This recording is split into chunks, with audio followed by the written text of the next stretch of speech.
حمدن کثیرن طیبن مبارکن فی غیر مکفی ولا مودعی ولا مستغنی عنہ ربنا۔ سب تعریف اللہ کے لیے ہے، ایسی تعریف جو بہت زیادہ پاکیزہ اور بابرکت ہے، اس حال میں کہ اس کی ذات کسی کی محتاج نہیں اور نہ ہی اس کو چھوڑا جا سکتا ہے اور نہ ہی اس سے بے نیازی بڑھتی جا سکتی ہے۔ اے ہمارے رب۔ آپ صلی اللہ علیہ وسلم کھانا کھانے کے بعد اپنی انگلیوں کو چاٹ لیتے۔ ان لوگوں کے پاس رومال تو نہیں تھے کہ اسے اپنے ہاتھوں کو صاف کرتے، اور کھانے کے بعد ہاتھوں کو دھونا ان کی عادت بھی نہیں تھی۔ آپ صلی اللہ علیہ وسلم اکثر و بیشتر بیٹھ کر ہی پانی پیتے، بلکہ آپ نے کھڑے ہو کر پانی پینے سے منع فرمایا۔ آپ نے بلا عذر بس ایک دفعہ کھڑے ہو کر پانی پیا۔ آپ صلی اللہ علیہ وسلم زمزم پر تشریف لائے اور لوگ اس سے آب زمزم نکال کر لوگوں کو پلا رہے تھے، چنانچہ آپ نے ڈول لیا اور کھڑے ہو کر اس سے پیا۔ جب آپ کوئی مشروب نوش کرتے تو آپ دائیں جانب بیٹھے ہوئے شخص کو وہ پانی دیتے، خواہ آپ کی بائیں جانب بیٹھا ہوا شخص اس سے مرتبے میں بڑا ہوتا۔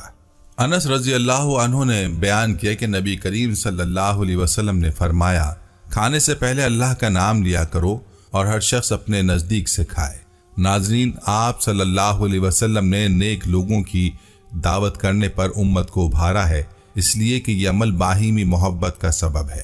نیز آپ نے اس بات پر زور دیا ہے کہ دعوت پرہیزگار لوگوں کی ہونی چاہیے، فاسقوں کی نہیں ہونی چاہیے۔ چنانچہ نبی کریم صلی اللہ علیہ وسلم نے فرمایا، تم اپنا کھانا نیک لوگوں کو کھلاؤ۔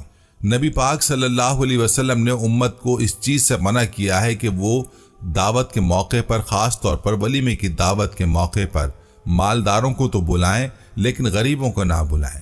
چنانچہ انہوں نے فرمایا، سب سے برا کھانا ولیمے کا وہ کھانا ہے جس کے لیے مالداروں کو تو دعوت دی جائے مگر غریبوں کو نہ دی جائے۔ رسول اللہ صلی اللہ علیہ وسلم اپنے صحابہ سے محبت کیا کرتے تھے اور تھوڑے سے کھانے کو بھی ان میں تقسیم فرما دیتے تھے۔ ابو نعیم ابن الحسنی اور حاکم نے حضرت ابو سعید خدری رضی اللہ عنہ سے روایت نقل کی ہے کہ ہند کے بادشاہ نے رسول اللہ صلی اللہ علیہ وسلم کی خدمت میں چند تحائف پیش کیے۔ جو چیزیں اس نے ہدیے میں دیں ان میں ایک گھڑا بھی تھا جس میں سونٹھ تھی، تو آپ نے ہر آدمی کو اس کا ایک ایک ٹکڑا کھلایا اور مجھے بھی ایک ٹکڑا کھلایا۔ رسول اللہ صلی اللہ علیہ وسلم بھوکے شخص کو کھانا کھلاتے اور بیمار کی بیمار پرسی کرنے اور قیدی کو رہا کرنے کی ترغیب دیا کرتے تھے۔ رسول اللہ صلی اللہ علیہ وسلم دائیں ہاتھ سے کھانا کھاتے اور دائیں ہاتھ سے ہی پانی پیتے تھے اور دوسروں کو بھی اس کی ہدایت کرتے تھے۔ حضرت عبداللہ بن عمر سے روایت ہے کہ رسول اللہ صلی اللہ علیہ وسلم نے فرمایا، جب تم میں سے کوئی شخص کھانا کھا لے تو اپنے دائیں ہاتھ سے کھائے اور جب پیے تو دائیں ہاتھ سے پیے، بے شک شیطان بائیں ہاتھ سے کھاتا اور بائیں ہاتھ سے پیتا ہے۔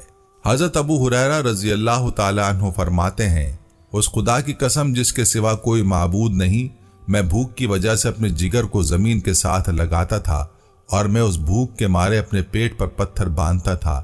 ایک دن میں کسی راہ گزر پر بیٹھ گیا تو میرے پاس سے حضرت ابوبکر کا گزر ہوا۔ میں نے ان سے کتاب اللہ کی آیات میں سے ایک آیت کے بارے میں پوچھا۔ میں نے ان سے صرف اس لیے پوچھا تھا کہ وہ مجھے اپنے ساتھ لے جائیں، مگر وہ گزر گئے اور انہوں نے ایسا نہیں کیا۔ پھر میرے پاس سے حضرت عمر کا گزر ہوا۔ میں نے ان سے بھی کتاب اللہ کی آیت میں سے ایک آیت کے بارے میں پوچھا۔ میں نے ان سے بھی صرف اس لیے پوچھا کہ وہ مجھے اپنے ہمراہ لے جائیں اور کھانا کھلا دیں، مگر وہ بھی گزر گئے اور انہوں نے ایسا نہیں کیا۔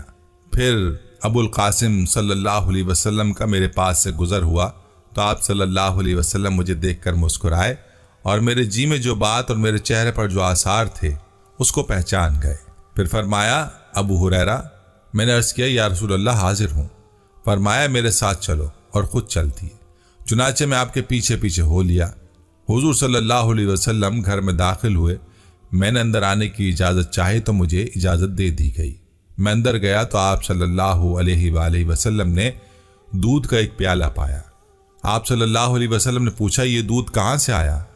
جواب ملا کہ فلاں شخص یا فلاں عورت نے آپ صلی اللہ علیہ وسلم کی خدمت میں ہدیہ کیا ہے۔ آپ نے فرمایا، ابو ہریرہ؟ میں نے عرض کیا، جی حضور، میں حاضر ہوں یا رسول اللہ صلی اللہ علیہ وسلم نے فرمایا، جاؤ اہل صفا کو میرے پاس بلا لاؤ۔ ابو ہریرہ رضی اللہ عنہ کہتے ہیں کہ اہل صفا اسلام کے مہمان تھے۔ ان کے پاس نہ اہل تھے نہ مال تھے۔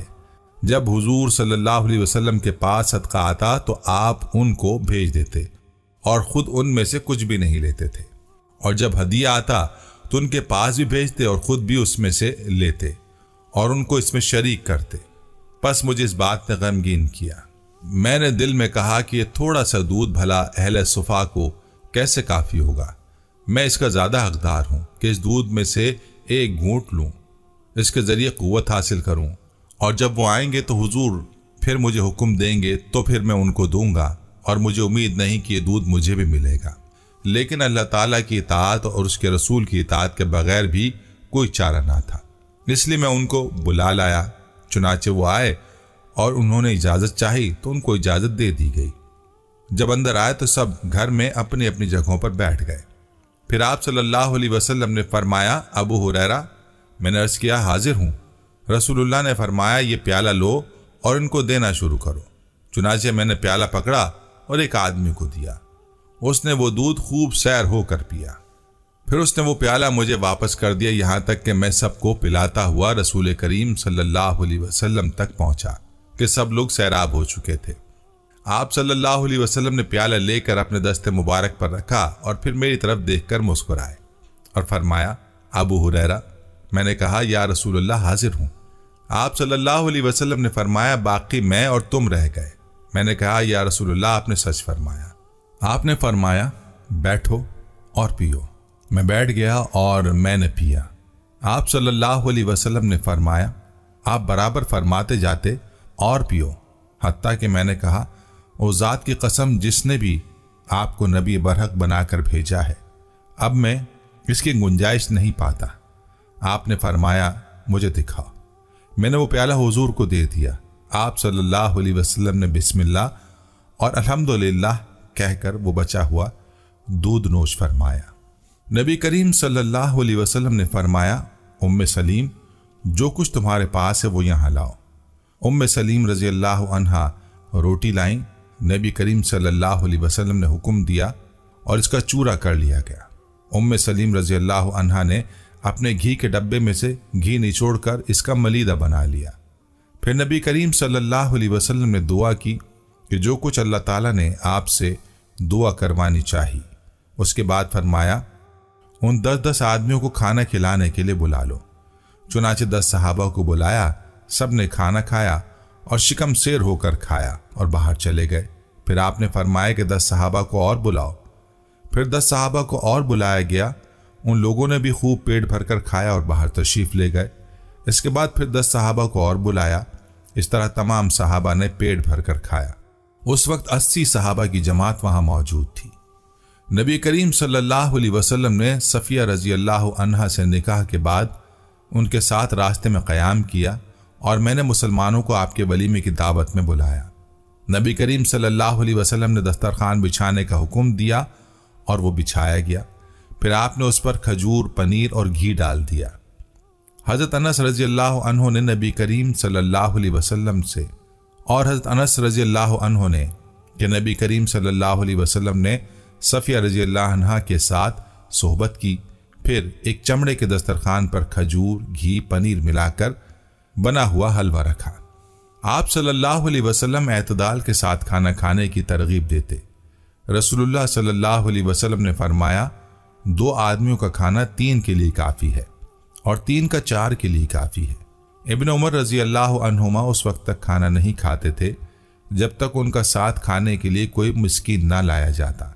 ایک مرتبہ میں ان کے ساتھ کھانے کے لیے ایک شخص کو لایا کہ اس نے بہت زیادہ کھانا کھایا۔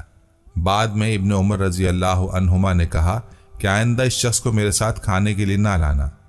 میں نے نبی کریم صلی اللہ علیہ وسلم سے سنا ہے کہ مومن 1 آنت میں کھاتا ہے اور کافر 2 آنتیں بھر لیتا ہے۔ ناظرین، دعوت دینا اور مہمان نوازی کرنا پسندیدہ صفت ہے جس سے باہمی محبت بڑھتی ہے اور قرابت داری کو تقویت ملتی ہے، دلوں کے کینے اور بغض دور ہو جاتے ہیں۔ رسول اللہ صلی اللہ علیہ وسلم نے فرمایا، مہمانوں کو غفلت میں نہ ڈالو ورنہ تمہارے دل میں اس کی نفرت پیدا ہوگی، اور جو مہمان سے بغض رکھے وہ حقیقت میں اللہ سے بغض رکھتا ہے اور اللہ تعالیٰ اس سے بغض رکھتا ہے۔ آپ صلی اللہ علیہ وسلم دعوت کو قبول کرنے کی تاکید فرماتے۔ حدیث میں آتا ہے کہ آپ صلی اللہ علیہ وسلم نے فرمایا، وہ دعوت قبول کرو جس کی تمہیں دعوت دی جائے۔ حضرت عائشہ رضی اللہ عنہا سے روایت ہے کہ رسول کریم صلی اللہ علیہ وسلم نے 7 دن حسن و حسین رضی اللہ تعالی عنہ کا عقیقہ کیا اور ان کے نام رکھے اور حکم دیا ان کے سروں سے تکلیف دہ چیز یعنی بال دور کر دیے جائیں۔ حضرت سمرہ رضی اللہ عنہ فرماتے ہیں کہ رسول اللہ صلی اللہ علیہ وسلم نے فرمایا، ہر بچہ اپنے عقیقے کے ساتھ مرہون گروی رکھا ہوا ہوتا ہے، 7 دن اس کی طرف سے جانور ذبح کیا جائے اور اس کے سر کے بال مونڈے جائیں۔ ام قرظ نے رسول اللہ صلی اللہ علیہ وسلم سے دریافت کیا تو آپ نے فرمایا، لڑکے کی طرف سے 2 بکریاں اور لڑکی کی طرف سے 1 بکری ہے، اور اس میں کوئی حرج نہیں کہ وہ نر ہو یا مادہ۔ جب حضرت جعفر بن عبد المطلب کی شہادت کی خبر آئی تو آپ نے فرمایا کہ جعفر رضی اللہ عنہ کے خاندان والوں کے لیے کھانا تیار کرو، کیونکہ ان کے پاس ایسی خبر پہنچی ہے جس نے ان سب کو پریشان کر دیا ہے۔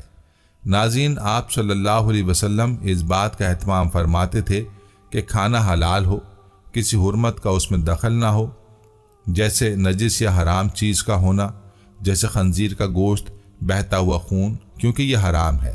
ارشاد باری تعالیٰ ہے، آپ کہہ دیجئے کہ جو کچھ احکام بذریعہ وہی میرے پاس آئے ہیں ان میں تو کوئی حرام غذا نہیں پاتا کسی کھانے والے کے لیے جو اس کو کھائے، مگر یہ کہ وہ مردار ہو یا کہ بہتا ہوا خون ہو یا خنزیر کا گوشت ہو۔ اسی طرح ناپاک چیزوں کی ممانعت فرمائی ہے۔ حضرت میمونہ سے مروی ہے کہ رسول اللہ صلی اللہ علیہ وسلم نے فرمایا، اس چوہے کو اور اس کے ارد گرد کے حصے کو نکال کر پھینک دو اور باقی گھی کھا لو۔ جو چیز مضر صحت ہوں جیسے زہر، مٹی، پتھر، کوئلہ اور تمباکو وغیرہ، آپ صلی اللہ علیہ وسلم نے فرمایا، نہ ضرر دے اور ضرر دینے میں حد سے تجاوز کرے۔ نشہ آور اشیاء بھی حرام قرار دیں، کیونکہ قرآن کریم میں ارشاد ہوتا ہے، شراب اور جوا اور بت وغیرہ اور قرآ کے تیر یہ سب پلید اور شیطانی کام ہیں، سو ان سے بالکل الگ رہو۔ کوئی ایسی چیز جو ناجائز طریقے پر حاصل کی جائے اس کے بارے میں ارشاد ہے، اے ایمان والو، آپس میں ایک دوسرے کے مال ناحق طور پر مت کھاؤ۔ اسی طرح حرام جانوروں کے بارے میں قرآن میں ارشاد ہے، تم پر مردار جانور حرام کیے گئے ہیں، اور خون اور خنزیر کا گوشت اور وہ جانور جو غیر اللہ کے نام پر ذبح کیا جائے اور جو گلا کٹنے سے مر جائے اور جو کسی ضرب سے مر جائے اور جو اونچے سے گر کر مر جائے اور جو کسی ٹکر سے مر جائے اور جس کو کوئی درندہ کھا لے لیکن جس کو ذبح کر ڈالو، اور جو جانور پرستش گاہوں پر ذبح کیے جائے اور جو یہ کہ بذریعہ قرآ کے تیروں تقسیم کیا جائے، یہ سب گناہ ہیں۔ آپ کے سب احکام قرآن سے ثابت ہوتے ہیں۔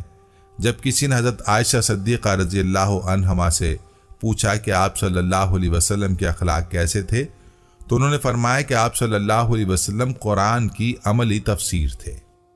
آپ صلی اللہ علیہ وسلم کی عادت حسنہ تھی کہ کھانا تناول فرمانے سے پہلے وضو فرماتے یا پھر اپنے ہاتھوں کو دھو لیتے تھے۔ آپ صلی اللہ علیہ وسلم نے اس کی ترغیب بھی دی ہے۔ چنانچہ ابو داؤد اور ترمذی میں حضرت سلمان فارسی رضی اللہ عنہ سے روایت ہے کہ آپ صلی اللہ علیہ وسلم نے فرمایا، کھانے سے پہلے وضو کرنا اور کھانے کے بعد وضو کرنا کھانے میں برکت کا باعث ہے۔ جب نبی کریم صلی اللہ علیہ وسلم کھانے پینے کے لیے ہاتھ بڑھاتے تو خود بھی بسم اللہ کہتے اور کھانے والوں کو بھی بسم اللہ کہنے کا حکم دیتے، جیسا کہ نبی پاک صلی اللہ علیہ وسلم کا فرمان ہے، تم میں کوئی ایک جب بھی کھائے پیے تو بسم اللہ کہے، اور اگر کھانے کی ابتدا میں بسم اللہ کہنا بھول جائے تو اسے بسم اللہ فی اول و آخر کہنا چاہیے۔ اس کے معنی یہ ہے کہ میں ابتدا اور آخر میں بھی اللہ کے نام سے کھاتا ہوں۔ نبی صلی اللہ علیہ وسلم کھانے کی تعریف بھی کیا کرتے تھے، جس طرح نبی صلی اللہ علیہ وسلم نے اپنے گھر والوں سے سالن کے بارے میں پوچھا تو ان کا جواب تھا، اس وقت ہمارے پاس سرکہ کے علاوہ کچھ نہیں ہے۔ نبی صلی اللہ علیہ وسلم سرکہ منگوا کر کھاتے ہوئے فرمانے لگے، سرکہ بہت اچھا سالن ہے۔ حضرت انس بن مالک رضی اللہ عنہ فرماتے ہیں، حضور صلی اللہ علیہ وسلم نے خوان اور کشتی پر کبھی کھانا نہیں کھایا۔ لوگوں نے عرض کیا کہ پھر آپ لوگ کس چیز پر کھانا کھاتے تھے؟ فرمایا، دسترخوان پر۔ دسترخوان پر مسنون طریقے کے مطابق بیٹھے اور آخر تک اسی طرح بیٹھے رہے۔ چنانچہ حضور اکرم صلی اللہ علیہ وسلم کبھی دو زانوں ہو کر اپنے دونوں پاؤں کی پشت پر بیٹھتے، کبھی دائیں پاؤں کھڑا کر لیتے اور بائیں پاؤں پر بیٹھتے اور کھانا تناول فرماتے۔ یہ بھی فرمایا کرتے تھے کہ میں تکیہ لگا کر کھانا نہیں کھاتا۔ تکیہ لگا کر پانی پینا معدے کے لیے مضر ہے۔ تکیہ لگا کر یا لیٹ کر کھانا کھانا مکروہ ہے اور صحت کے لیے بھی نقصان دہ ہے۔ پیالہ وغیرہ روٹی کے اوپر نہ رکھنا چاہیے، البتہ روٹی پر سالن رکھا جا سکتا ہے۔ حضور اکرم صلی اللہ علیہ وسلم ارشاد فرماتے ہیں، یعنی روٹی کی تعظیم کرو، اس لیے کہ اللہ تعالیٰ نے آسمان کی برکتوں کے ضمن میں روٹی نازل کی ہے۔ انس بن مالک رضی اللہ عنہ کہتے ہیں کہ رسول اللہ صلی اللہ علیہ وسلم جب کھانا کھاتے تو اپنی تینوں انگلیاں چاٹتے اور فرماتے، جب تم میں سے کسی کا لقمہ گر جائے تو اسے چاہیے کہ لقمہ صاف کر کے کھا لے، اسے شیطان کے لیے نہ چھوڑے۔ نیز آپ صلی اللہ علیہ وسلم نے ہمیں پلیٹ صاف کرنے کا حکم دیا اور فرمایا کہ تم میں سے کسی کو یہ معلوم نہیں کہ اس کھانے کے کس حصے میں اس کے لیے برکت ہے۔ حضرت ثابت فرماتے ہیں کہ حضرت انس بن مالک رضی اللہ عنہ نے ہمیں لکڑی کا موٹا پیالہ نکال کر دکھایا جس پر لوہے کے پترے لگے ہوئے تھے اور فرمایا، اے ثابت، یہ حضرت محمد صلی اللہ علیہ وسلم کا پیالہ ہے۔ روایت سے معلوم ہوتا ہے کہ حضرت محمد صلی اللہ علیہ وسلم نے مختلف اوقات میں 5 پیالے استعمال فرمائے ہیں، جن کے نام یہ ہیں: نمبر 1 ریان، خوب سیر کرنے والا۔ نمبر 2 مغیث۔ نمبر 3 مذیب، جس پر لوہے کا پترا چڑھا ہوا تھا۔ نمبر 4 زجاج، شیشے کا بنا ہوا۔ نمبر 5 ایدان، لکڑی کا بنا ہوا۔ مگر جس پیالے کا حضرت انس رضی اللہ عنہ نے ذکر کیا ہے، یہ حضرت انس رضی اللہ عنہ کے پاس تھا اور ان کی اولاد نضر بن انس کی میراث سے یہ 8 لاکھ کا فروخت ہوا۔ حضرت انس رضی اللہ عنہ فرماتے ہیں کہ میں نے حضور پاک صلی اللہ علیہ وسلم کو اس پیالے سے تمام مشروبات مثلاً پانی، نبیذ، شہد اور دودھ پلائے ہیں۔ نبیذ یہ کہلاتا ہے کہ پانی میں کھجور یا کشمش ملا دی جائے اور اس میں ان کا اثر اچھی طرح آ جائے، مگر اس میں نشہ پیدا نہ ہو، کیونکہ نشہ آ جائے تو پھر حرام ہے۔ رسول اللہ صلی اللہ علیہ وسلم نے ارشاد فرمایا کہ جو شخص چاندی کے برتنوں میں کھاتا پیتا ہے تو وہ اپنے پیٹ میں جہنم کی آگ انڈیلتا ہے۔ سیدنا جابر بن عبداللہ رضی اللہ عنہ فرماتے ہیں کہ رسول اللہ صلی اللہ علیہ وسلم نے فرمایا، برتنوں کو ڈھانپ کر اور مشکیزوں کو باندھ کر رکھا کرو، کیونکہ سال میں ایک رات ایسی بھی ہوتی ہے کہ جس میں ایک وبا اترتی ہے اور جس برتن پر ڈھکن اور جس مشکیزے پر سر بند نہیں ہوتا اس میں داخل ہو جاتی ہے۔ ناظرین، عقبہ بن عامر جہنی رضی اللہ عنہ کہتے ہیں کہ رسول اللہ صلی اللہ علیہ وسلم نے فرمایا، تم اپنے مریضوں کو کھانے اور پینے پر مجبور نہ کرو، اس لیے کہ اللہ تعالیٰ انہیں کھلاتا اور پلاتا ہے۔ انس بن مالک رضی اللہ عنہ کہتے ہیں کہ نبی اکرم صلی اللہ علیہ وسلم نے فرمایا، رات کا کھانا کھاؤ اگرچہ ایک مٹھی کھجور ہی کیوں نہ ہو، اس لیے کہ رات کا کھانا چھوڑنا بڑھاپے کا سبب ہے۔ ابو موسیٰ اشعری رضی اللہ عنہ سے روایت ہے کہ نبی کرم صلی اللہ علیہ وسلم نے فرمایا، مردوں میں سے بہت سارے مرد درجہ کمال کو پہنچے اور عورتوں میں سے صرف مریم بنت عمران اور فرعون کی بیوی آسیہ درجہ کمال کو پہنچی، اور تمام عورتوں پر عائشہ کو اس طرح فضیلت حاصل ہے جس طرح کھانوں پر سرید کو ہے، یعنی سرید کو تمام کھانوں پر فضیلت دی گئی ہے۔ حضرت ابو عبیدہ رضی اللہ عنہ کہتے ہیں کہ میں نے حضور اکرم صلی اللہ علیہ وسلم کے لیے ہانڈی پکائی، چونکہ آقائے نامدار کو دستی کا گوشت بہت زیادہ پسند تھا، اس لیے میں نے ایک دستی پیش کی۔ پھر حضور صلی اللہ علیہ وسلم نے دوسری طلب فرمائی، میں نے دوسری پیش کر دی۔ پھر حضور صلی اللہ علیہ وسلم نے اور طلب فرمائی، میں نے عرض کیا، یا رسول اللہ صلی اللہ علیہ وسلم، بکری کی 2 ہی دستیاں ہوتی ہیں۔ حضور صلی اللہ علیہ وسلم نے ارشاد فرمایا، اس ذات پاک کی قسم جس کے قبضہ قدرت میں میری جان ہے، اگر تم چپ رہتے تو میں جب تک مانگتا رہتا اس دیگچی سے دستیاں نکلتی رہتی۔ حضرت ابو ہریرہ رضی اللہ عنہ فرماتے ہیں کہ حضور صلی اللہ علیہ وسلم کی خدمت میں کہیں سے گوشت آیا، اس میں سے دستی کا گوشت آپ صلی اللہ علیہ وسلم کے سامنے پیش ہوا۔ حضور صلی اللہ علیہ وسلم کو دستی کا گوشت بہت مرغوب تھا، اس لیے آپ صلی اللہ علیہ وسلم نے اسے دانتوں سے کاٹ کر تناول فرمایا۔ ایک اور حدیث میں آپ صلی اللہ علیہ وسلم کا ارشاد مروی ہے کہ گوشت کو دانتوں سے کاٹ کر کھایا کرو کہ اس سے ہضم بھی خوب ہوتا ہے اور بدن کو بھی زیادہ موافق آتا ہے۔ حضرت ام سلمہ رضی اللہ عنہما فرماتی ہیں کہ میں نے پہلو کا بھنا ہوا گوشت حضور صلی اللہ علیہ وسلم کی خدمت میں پیش کیا، جسے آپ صلی اللہ علیہ وسلم نے تناول فرمایا۔ اور اسی طرح حضرت عبداللہ بن حارث رضی اللہ عنہ کہتے ہیں کہ ہم نے حضور اقدس صلی اللہ علیہ وسلم کے ساتھ بھنا ہوا گوشت مسجد میں کھایا۔ گوشت کے بارے میں حضور صلی اللہ علیہ وسلم نے فرمایا کہ گوشت اہل دنیا و اہل جنت کی سب غذاؤں کا سردار ہے۔ نیز آپ صلی اللہ علیہ وسلم نے فرمایا پشت کا گوشت عمدہ گوشت ہوتا ہے۔ ابن ماجہ۔ ابو ذر غفاری رضی اللہ عنہ سے روایت ہے کہ رسول اللہ صلی اللہ علیہ وسلم نے فرمایا جب تم کوئی شوربے والی چیز پکاؤ تو اس میں پانی کو زیادہ کر لیا کرو اور اپنے ہمسائے کا بھی خیال رکھا کرو۔ رسول اللہ صلی اللہ علیہ وسلم کا ارشاد ہے جو شخص روزانہ صبح کے وقت 7 اجوا کھجوریں کھا لیا کرے اسے اس دن زہر اور جادو سے کوئی نقصان نہیں پہنچ سکتا۔ رسول اللہ صلی اللہ علیہ وسلم نے ایک اور جگہ ارشاد فرمایا کہ اجوا جنت کا پھل ہے، اس میں زہر سے شفا دینے کی تاثیر ہے۔ زیتون کے تیل کے بارے میں رسول اللہ صلی اللہ علیہ وسلم کا ارشاد ہے کہ زیتون کا تیل کھاؤ، اس سے مالش کرو کیونکہ یہ مبارک درخت سے پیدا ہوتا ہے۔ ایک حدیث میں آپ صلی اللہ علیہ وسلم نے کھانے میں مکھی وغیرہ گر جانے کی صورت میں اسے اندر ڈبو کر نکالنے کا حکم دیا، لیکن یہ حکم واجبی نہیں، لہٰذا اگر کسی کو طبعی کراہت ہو اور وہ ایسا نہ کرے تو گنہگار نہ ہوگا۔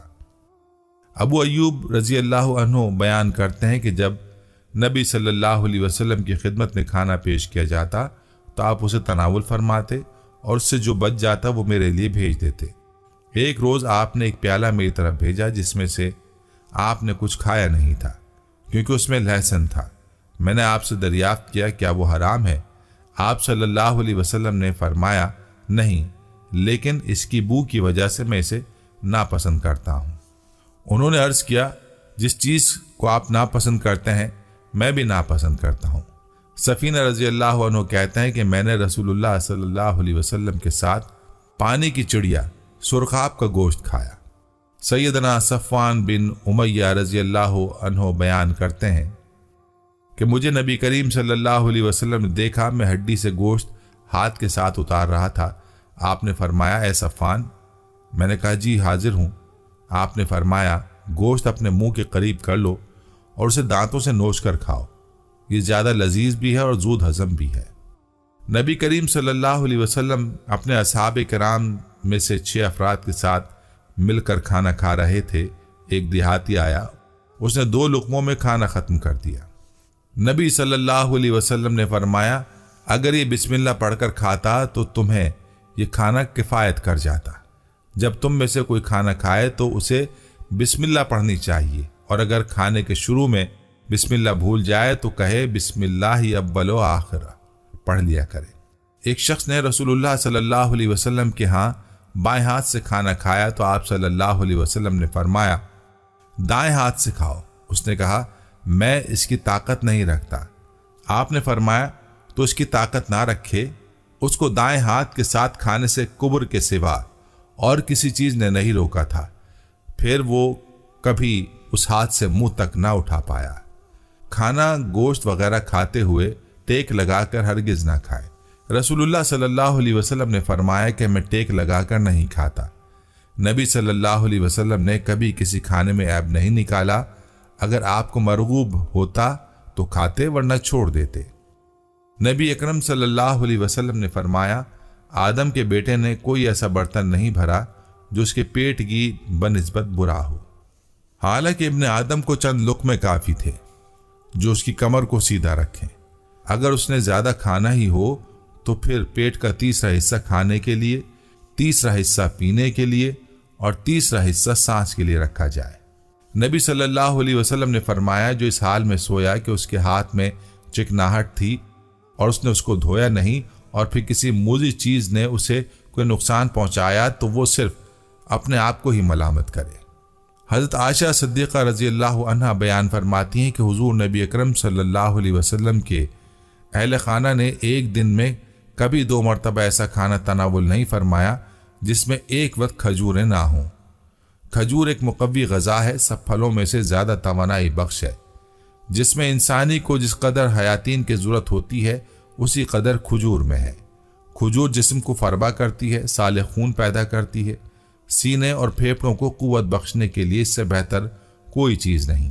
حضرت انس رضی اللہ عنہ بیان کرتے ہیں کہ میں حضور نبی اکرم صلی اللہ علیہ وسلم کے ہمراہ آپ صلی اللہ علیہ وسلم کے ساتھ ایک خادم کے پاس گیا جو درجی کا کام کرتا تھا۔ پس اس نے آپ صلی اللہ علیہ وسلم کی خدمت میں سرید کا ایک پیالہ پیش کیا۔ حضرت انس کا بیان ہے کہ پھر وہ اپنے کام میں مشغول ہو گیا۔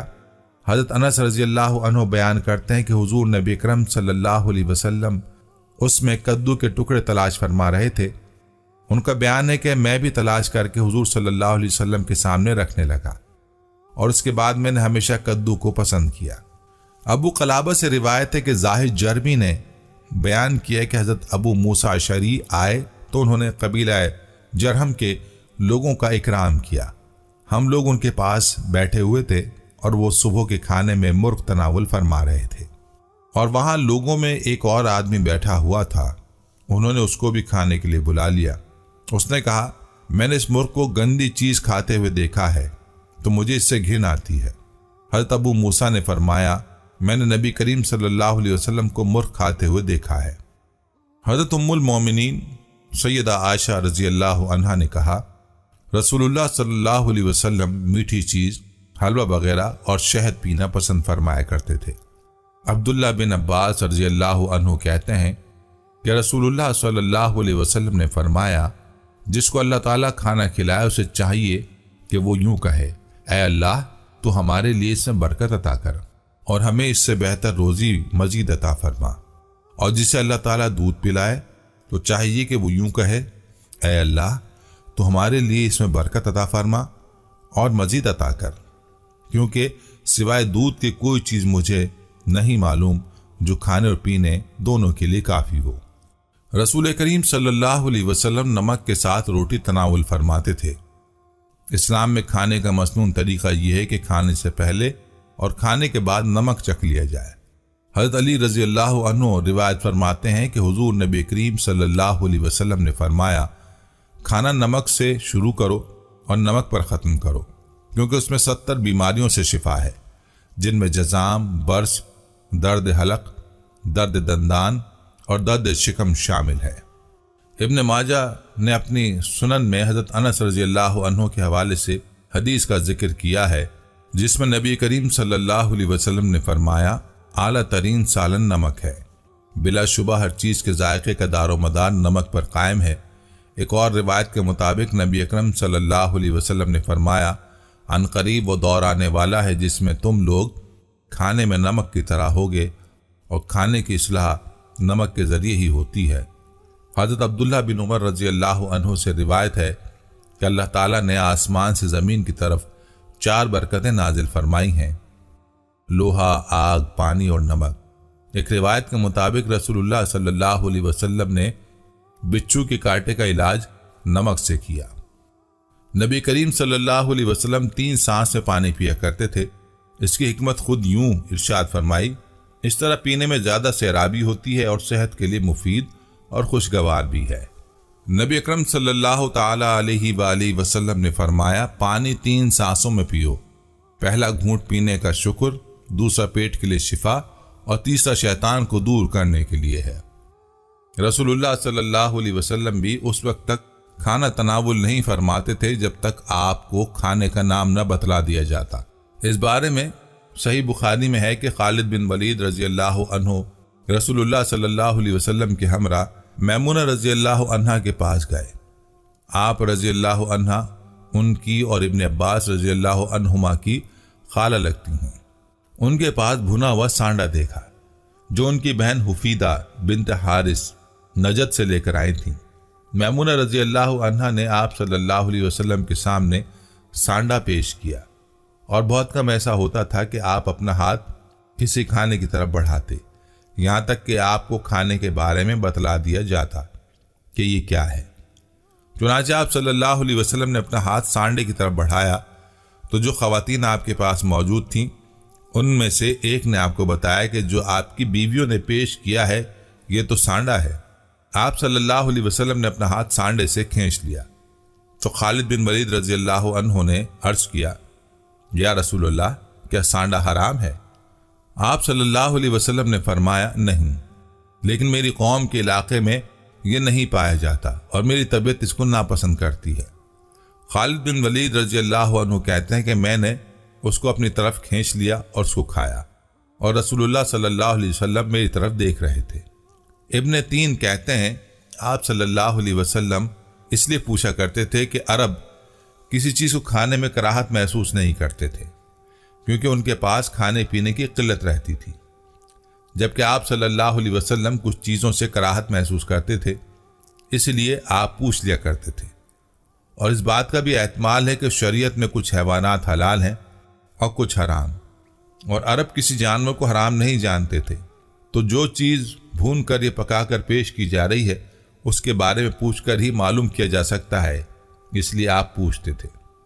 عمر بن ابو سلمہ سے روایت ہے کہ جب میں چھوٹا تھا رسول اللہ صلی اللہ علیہ وسلم کی گود میں بیٹھا تھا اور میرا ہاتھ پوری تھالی میں گھوم رہا تھا تو مجھے رسول اللہ صلی اللہ علیہ وسلم نے فرمایا، لڑکے، اللہ کا نام لو، اپنے دائیں ہاتھ سے کھاؤ اور جو تمہارے سامنے ہے اس میں سے کھاؤ۔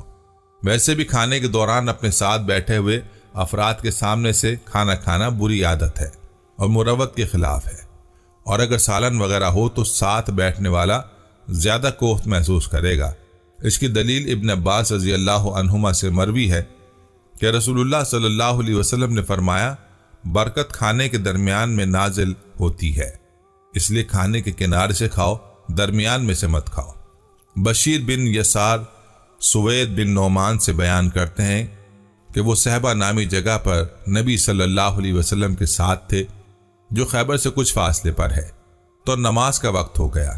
آپ صلی اللہ علیہ وسلم نے کھانے کے لیے کچھ طلب کیا، لیکن سوائے ستو کے کچھ نہ ملا، تو آپ صلی اللہ علیہ وسلم نے وہی کھا لیا۔ ہم نے بھی ستو کھایا، پھر آپ صلی اللہ علیہ وسلم نے پانی منگوایا اور کلی کی، اور پھر دوبارہ وضو کیے بغیر نماز پڑھی۔ ہم نے بھی نماز ادا کی۔ انس رضی اللہ عنہ بیان کرتے ہیں کہ رسول اللہ صلی اللہ علیہ وسلم سعد بن عبادہ کی طرف آئے تو انہوں نے آپ کے لیے روٹی اور زیتون کا تیل پیش کیا۔ آپ نے وہ تناول فرمایا اور پھر دعا دی، تمہارے پاس روزہ دار افطاری کرتے رہیں اور تمہارا کھانا نیک لوگ کھائیں اور فرشتے تمہارے لیے رحمت کی دعا کریں۔ ابو ایوب انصاری رضی اللہ عنہ کہتے ہیں کہ رسول اللہ صلی اللہ علیہ وسلم جب کچھ کھاتے یا پیتے تو فرماتے، تمام تعریفیں اللہ کے لیے ہیں جس نے کھلایا اور پلایا اور اسے خوش ذائقہ بنایا اور پھر اس کے لیے خارج ہونے کا راستہ بنایا۔ عبد الرحمن بن جبیر کہتے ہیں کہ نبی صلی اللہ علیہ وسلم کی 8 سال تک خدمت کرنے والے خادم نے بتلایا کہ آپ صلی اللہ علیہ وسلم کو جب کھانا پیش کیا جاتا تھا آپ کہتے تھے بسم اللہ، اور جب فارغ ہوتے تھے تو کہتے، جس کا ترجمہ ہے، یا اللہ تو نے ہی کھلایا، پلایا، ہدایت دی اور زندہ رکھا، چنانچہ تیری ان عنایتوں پر تیرے لیے ہی تعریفیں ہیں۔ حضرت ابن عباس رضی اللہ عنہ سے روایت ہے کہ نبی کریم صلی اللہ علیہ وسلم نے ایک دوسرے پر برتری حاصل کرنے والوں کا کھانا کھانے سے منع فرمایا ہے۔ حضرت عبداللہ بن عمر رضی اللہ عنہ بیان کرتے ہیں کہ رسول اکرم صلی اللہ علیہ وسلم نے فرمایا، جسے دعوت دی جائے اور وہ قبول نہ کرے تو اس نے اللہ اور اس کے رسول کی نافرمانی کی، اور جو شخص بن بلائے دعوت میں شریک ہو جائے تو وہ چور کی طرح چھپ کر داخل ہوا اور ڈاکو کی طرح بڑی دلیری سے باہر آیا۔ حضرت ابو سعید خدری رضی اللہ عنہ سے روایت ہے کہ رسول اللہ صلی اللہ علیہ وسلم نے پیالے کے ٹوٹے ہوئے حصے سے پینے اور مشروب میں پھونک مارنے سے منع فرمایا۔ اللہ تعالیٰ سے دعا ہے کہ ہمیں کھانے پینے میں سنت نبوی کی پیروی کرنے کی توفیق عطا فرمائے، آمین۔ ناظرین، یہ تھی ہماری آج کی ویڈیو۔ امید ہے کہ آپ کو ہماری آج کی یہ ویڈیو پسند آئی ہوگی۔ اگر ویڈیو پسند آئی ہے تو اس کو لائک کریں اور اپنے پیاروں اور دوستوں کے ساتھ ضرور شیئر کریں۔ کمنٹس میں آپ ہمیں بتائیں کہ آپ اور کن موضوعات پر ویڈیو دیکھنا چاہتے ہیں۔ اس کے ساتھ ساتھ آپ کمنٹس میں ہم سے سوالات بھی پوچھ سکتے ہیں، لیکن یہ سب کرنے سے پہلے ہمارے چینل کو سبسکرائب کر لیں اور بیل کے بٹن کو بھی پریس کر لیں تاکہ ہماری آنے والی مزید معلوماتی ویڈیوز کا نوٹیفیکیشن آپ کو بر وقت مل سکے۔ اور آپ علم کے اس خزانے سے مستفید ہو سکیں۔ اب ملاقات ہوگی آنے والی ویڈیو میں، تب تک کے لیے خدا آپ کا حامی و ناصر ہو۔ فی امان اللہ۔ آخر میں پیارے دوستو، ہم نے ہر ویڈیو کے اختتام پر ایک دعا کا سلسلہ شروع کیا ہوا ہے۔ جو بھی اس دعا میں شامل ہوگا، میرا یہ دعویٰ ہے کہ اللہ کریم اس کی تقدیر کو بدل دے گا۔ پہلے میرے تمام ساتھی، مائیں، بہنیں سب مل کر میرے ساتھ درود شریف پڑھ لیں اور کثرت کے ساتھ کمنٹس میں آمین لکھیں۔ اللہ اس آمین کو لکھنے کی برکت سے آپ کی اور میری تقدیر بدل دے گا۔ درود ابراہیمی پڑھ لیں۔ اللہم صلی علی محمد وعلی آل محمد کما صلیت علی ابراہیم وعلی آل ابراہیم انک حمید مجید۔ اللہم بارک علی محمد وعلی آل محمد کما بارکت علی ابراہیم وعلی آل ابراہیم انک حمید مجید۔ اے اللہ، ہم تیرے گناہگار بندے، ہم تیرے خطا کار بندے، ہم تیرے عاجز بندے تیری پاکی بیان کرتے ہیں اور تیرے آگے دعا کے لیے ہاتھ پھیلاتے ہیں۔ ہماری خطاؤں کو معاف فرما، ہمارے گناہوں کو معاف فرما۔ اے اللہ، ہم اپنے اگلے پچھلے صغیرہ کبیرہ، چھوٹے بڑے سبھی گناہوں، خطاؤں اور نافرمانیوں کی تجھ سے معافی مانگتے ہیں۔ اے اللہ، اے رب العزت، ہم اپنے گناہوں سے توبہ کرتے ہیں، ہماری توبہ قبول کر لے۔ اے پاک پروردگار، ہم سب کو سچا اور پکا مسلمان بنا دے، ہم سب کو اسلام پر استقامت نصیب فرما دے، ہمیں کامل اور پختہ ایمان والا بنا۔ اے پاک پروردگار، تمام مسلمانوں کو خواب غفلت سے بیدار کر دے۔ اے اللہ، ہمارے دین اسلام کی حفاظت فرما، مسلمانوں کو دین و دنیا میں عزت عطا فرما۔ اے عرش مولا کے مالک، اے حکمت والے، اے کائنات کے رب، ہمارے دلوں کو گمراہ ہونے سے بچا، جس طرح سے پہلی قومیں گمراہ ہوئی ہیں اور جس طرح سے پہلی قوموں نے اپنے انبیاء کی نافرمانی کی ہے۔ اے اللہ، تو ہمیں ایسی نافرمانی سے بچا۔ اے اللہ، تو ہمیں ان عذابوں سے بچا جو تو نے پچھلی قوموں پر نازل کیے ہیں۔ اے اللہ، تو ہمیں ان تمام گناہوں سے بچا جن گناہوں میں پچھلی قومیں مبتلا ہوئی ہیں۔ اے مولا کریم، تو ہماری حفاظت فرما ہر اس فعل سے جو تیری ناراضگی اور تیرے غضب کا سبب بنا۔ اے اللہ، ہماری زندگی کو اپنی چاہت کے مطابق ڈھال دے، ہمیں صرف اور صرف نیکی کی توفیق عطا فرما، ہم نیکی کی باتوں کو سننے والے بن جائیں اور ان پر عمل کرنے والے بن جائیں، اور نیکی کی باتوں کو پھیلانے کی ہمیں توفیق عطا فرما۔ اے اللہ، یہ دور فتنے کا دور ہے، امت کے اندر ہر طرح کے گناہ پائے جاتے ہیں، تو ہمارے حال پر رحم فرما اور ہمیں گناہوں سے بچنے کی توفیق عطا فرما۔ اے اللہ، تو کریم ہے، تو رحیم ہے، تو رحمان ہے، تو غفور الرحیم ہے، تو ہمارے گزشتہ گناہوں کو معاف فرما دے اور آئندہ کے لیے ہمیں گناہوں سے بچنے کی توفیق عطا فرما۔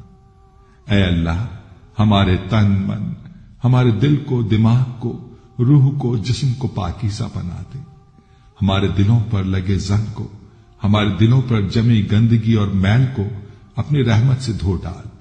اے اللہ، ہمیں اپنے عذاب اور رسوائی سے بچا۔ اے پاک پروردگار، تمام مسلمانوں کی افلاس، سستی اور غفلت سے حفاظت فرما۔ یا اللہ، اسلام کا بول بالا فرما، اسلام کا جھنڈا بلند فرما۔ اے اللہ، کل امت محمدیہ کو حشر کی رسوائی سے پناہ عنایت فرما۔ اے اللہ، ہم سے راضی ہو جا، ہمیں شیطان اور نفس کے شر سے بچا۔ اے پاک پروردگار، ہمارے قدموں کو صراط مستقیم پر قائم رہنے والا بنا دے، ہم پر اپنی خاص رحمت نازل فرما اور اپنے قہر و غضب سے بچا لے۔